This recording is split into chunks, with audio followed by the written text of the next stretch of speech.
ነጮች ምን ይላሉ መሰላችሁ? ሰይጣንን ስታገኘው ግደለው አሊያ ከምክንያቶቹ ፍቅር ሊይዝ ይችላልና።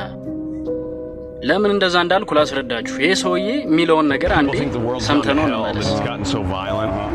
But the world never got violent. There is no God. The world has been violent since the beginning. Cain killed Abel. Cain killed Abel. The third person on the planet killed the fourth person on the planet.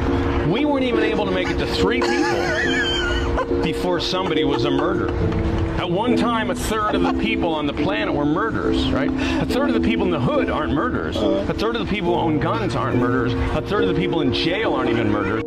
ሰውየው ያለው ነገር ሰው መገዳደል በዛ መጨካከን ጦርነት በዛ ትላላችሁ። ነገር ግን ከድሮም አንስቶ ነው መገዳደል የነበረው።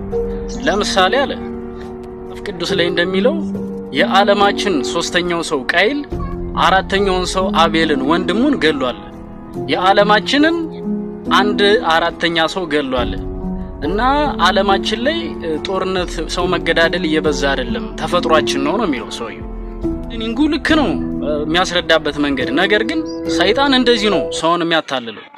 መጽሐፍ ቅዱስ ላይ እንደሚናገረው ቃይል አቤልን የገደለበት ዋነኛው ምክንያት ሰይጣን ነው። ነገር ግን ልክ እንደዚህ በምክንያቶቹ ተብትቦ ያሳምናል ማለት ነው። እናንተስ ምን